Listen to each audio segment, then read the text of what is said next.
बिस्मिल्लाहिर्रहमानिर्रहीम अस्सलाम वालेकुम दोस्तों, उम्मीद करता हूँ मैं आप सब लोग खैरियत से होंगे। डर का होना बहुत अच्छी चीज़ है, लेकिन डरते रहना, बिला वजह अपने आप को डर में रखना, हर चीज़ के साथ, छोटी-सी चीज़ के साथ बहुत बड़ी एक चीज़ को जो है वो जोड़ लेना और उस चीज़ को सोचते रहना, उस चीज़ को जो है ना, वो परेशानी वाली कैफ़ियत में लेके जाना, अपने आप को पैनिक अटैक्स की तरफ लेके जाना, अपने आप को जो है ना वो बेकाबू कर देना और ऐसी एक सिचुएशन क्रिएट कर लेना कि जो सिचुएशन बिल्कुल रियल लगना। मतलब फ्यूचर फ़ियर जो है ना वो हमारे लिए ज़्यादा वर्स्ट कंडीशन क्रिएट कर देता है। फ्यूचर फ़ियर जो है वो हमारे लिए एंग्ज़ायटी क्रिएट करता है और हम ना जाने जो है ना ये चीज़ जो है वो ना चाहते हुए भी कर रहे होते हैं, क्योंकि हम इस चीज़ के इतने ज़्यादा आदी हो चुके होते हैं कि हम इस चीज़ को करने में अपने अंदर जो है ना वो लज़्ज़त महसूस करते हैं।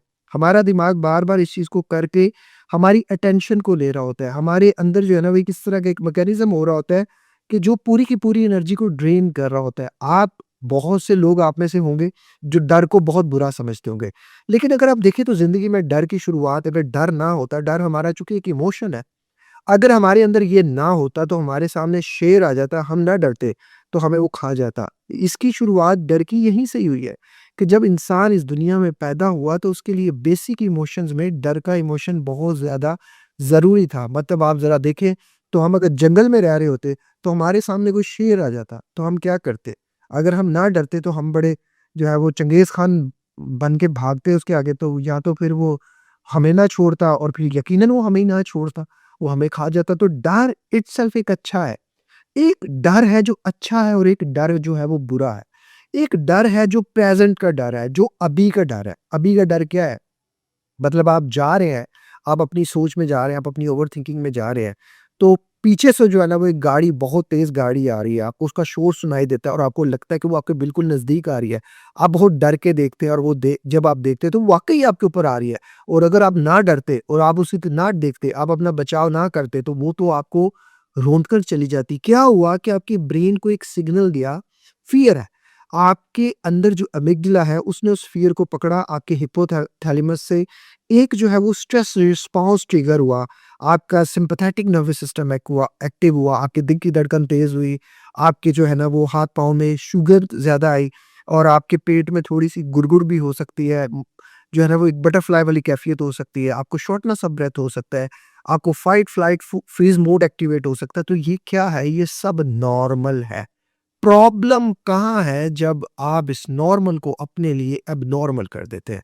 आप एक जगह पे इंटरव्यू के लिए गए, जॉब इंटरव्यू के लिए जब आप बैठे, 5 सवाल बिल्कुल ठीक हुए, छठा सवाल वो था कि जो आपके अनएक्सपेक्टेड था, कुछ भी ऐसा सवाल था, आपने उस सवाल को बहुत ज़्यादा सोचा, बहुत ज़्यादा अपने लिए परेशान-कुन कर लिया और आप परेशान हो गए, आपका वही स्ट्रेस रिस्पॉन्स जो है, वो ट्रिगर हुआ और आपने जो है वो डर की पूरी जो है वो एक चेन जो है वो एक्सपीरियंस की।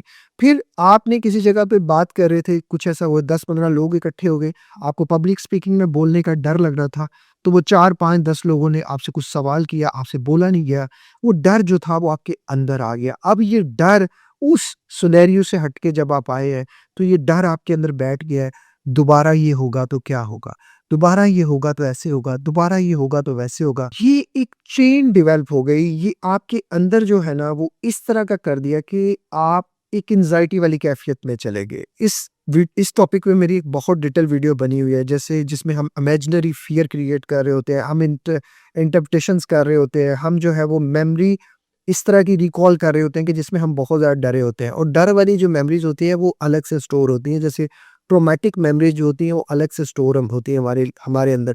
उनके अंदर ज़्यादा इमोशंस होते हैं, उनके अंदर ज़्यादा फीलिंग्स हमारी जनरेट हो रही होती है। एंटिसिपेटरी एंग्ज़ायटी के ऊपर जो है ना वो मेरी एक डिटेल वीडियो बनी हुई है कि जिसमें हमारा दिमाग जो है वो इमेजिन थ्रेट, यानी कि जो फ्यूचर है वो बहुत फ़ियरफुल है, वो बहुत पेनफुल है, वो इस चीज़ को लेके बार-बार अपने अंदर ओवरथिंकिंग कर रहा होता है। अब आप जितना ज़्यादा फ्यूचर के बारे में सोचते रहेंगे, उससे क्या होगा? पहली चीज़ तो ये कि जो आपका अमिगडाला है वो आपको इमोशन थ्रेट जो है वो डिटेक्ट करता रहेगा। आपका जो माइंड है, जो रीज़निंग माइंड है वो उस पे नहीं करेगा, क्योंकि जो आपका अमिगडाला है, जो इन्फॉर्मेशन उससे आती है वो ज़्यादा जो है वो पास होती है, जल्दी पास होती है। न्यूरोसाइंस स्टडीज़ ये मानती है कि जो आपका इमेजिन थ्रेट होता है वो ज़्यादा जो है ना वो स्ट्रॉन्ग होता है और वो ऐसे ही न्यूरल पाथवेज़ जो है वो एक्टिवेशन होते हैं उसके, जैसे आपको सामने आपके खतरा है। तो इसलिए आपका जो इमेजिन थ्रेट होता है वो ज़्यादा, यानी कि जो आपकी एंटीसिपेटरी एंग्जायटी है वो ज़्यादा वर्स होती है एज़ कंपेयर सामने जो आपके फ़ियर है। और हम क्या कर रहे होते हैं, हम इसी चीज़ को कर रहे होते हैं। हालाँकि डर, जैसे कोई शेर सामने आया और हमारे पास क्या हिकमत अमली है, हम भाग जाएँगे।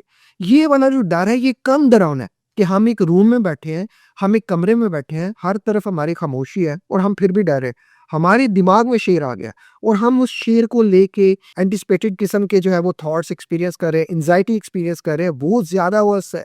वो साइकोलॉजी के मुताबिक वो हमें ज़्यादा डैमेज कर रहे होते हैं। और जो हमारा ब्रेन है, वो जो है ना फ़र्क नहीं कर पाता कि ये एक्चुअल में फ़ियर है या एक्चुअल में कोई खतरा है या हमारा इमेजिन्ड कोई खतरा है।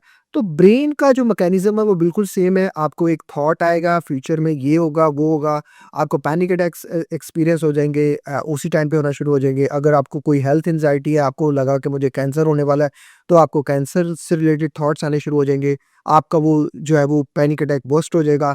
आप एंटिसिपेटेड किस्म के फ़ियर जो है वो अंदर करेंगे और एक अलग सी किस्म के ना जो सिम्पटम्स के ऊपर जो है वो आप बहुत ज़्यादा फ़ोकस करना शुरू कर देंगे। किसी भी इंसान को, जब मैं बहुत से लोगों को कोच करता हूँ, मैं उनकी कॉमन मिस्टेक देखता हूँ। वो क्या करते हैं, पैनिक अटैक्स पे काम कर रहे हैं।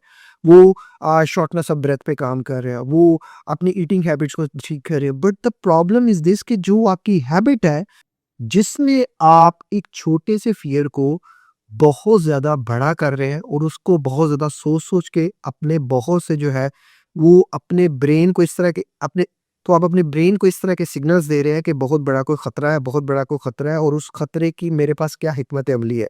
इसलिए आपका दिमाग फिर बैठता है, वो पूरा-पूरा दिन बैठ के सोचता रहता है और ओवरथिंकिंग की मिसाल एक बबल गम की तरह ही है, जिसे आप जितना मर्ज़ी चबा लें, वो वहीं की वहीं रहेगी।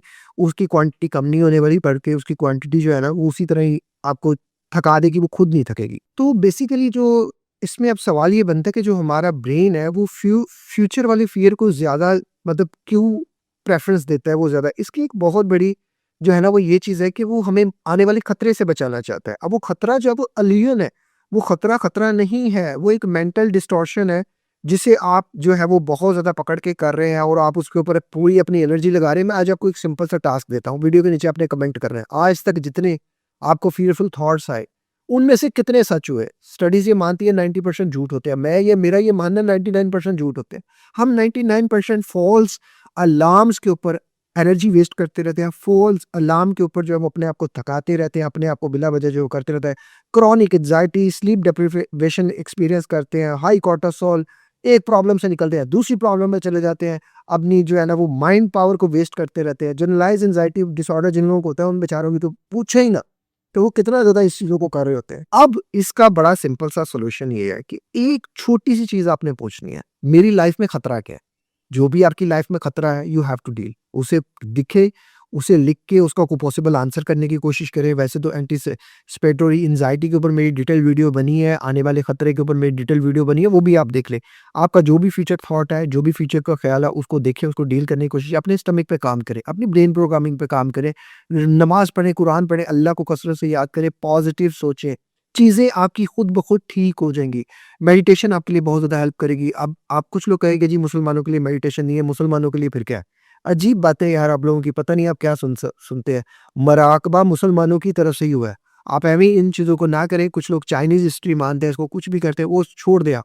जब आप नमाज़ पढ़ते हैं, नमाज़ भी इट्सेल्फ मराकबा ही होता है कि जिसमें इंसान अपने वो सारी चीज़ें कर रहा होता है, अपने ऊपर जो है वो तवज्जो दे रहा होता है, अपने नफ्स की जो है ना वो कर रहा होता है। तो आप नमाज़ पढ़ के नमाज़ ख़त्म कर लें, फिर आप 1 मिनट का लंबा सजदा कर लें, वो भी आपकी मेडिटेशन है। लंबा सजदा इट्सेल्फ मेडिटेशन है। आपको क्यों इतनी ज़्यादा उस चीज़ को करनी है? स्लो वॉक करें। फ़ियर्स को फ़ियर से डी-अटैच होकर देखें। ये सारी चीज़ें करें, इनकी कोई कीमत नहीं है यार। मैंने ये वीडियोज़ बनाई है, फ्री ऑफ कॉस्ट है। आपको पता है मुझे पिछले 8 साल यूट्यूब पे हो गए हैं और इन 8 सालों में मैंने यूट्यूब से इतने पैसे नहीं कमाए कि मैं अपने स्टाफ की सैलरी तक जनरेट कर सकूँ। मेरी नीयत खालिसतन आपकी मदद करना है। हाँ, अगर आपके पास टाइम है, यहाँ स्पेंड करने का टाइम नहीं है, तो मेरा टाइम आपके लिए हाज़िर है, बट यू हैव टू पे। उसके लिए फिर आपको कीमत अदा करनी पड़ेगी, क्योंकि मुफ्त में दी गई चीज़ की कोई कदर नहीं करता। This is reality. आप इस रियलिटी को जानते हैं और खुदारा उठे, कोई काम धंधा करे, वेले ना बैठे, वेले ना लेटे। मैं हैरान होता हूँ जब 15-15, 16-16 साल के लड़के राब्ता करते हैं और जी हम कुछ नहीं करते। क्यों कुछ नहीं करते? आपकी स्टूडेंट लाइफ में जो टाइम बच रहा है, लर्न स्किल। मैं अभी भी स्किल्स सीखता हूँ।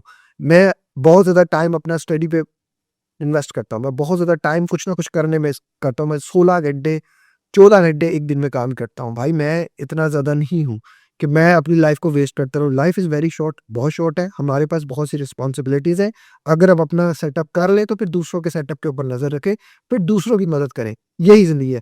अल्लाह ताला हम सबके लिए आसानियाँ पैदा फरमाए और आपके जो भी फ़ियरफुल थॉट्स हैं, उनको पॉज़िटिव थॉट कर दे।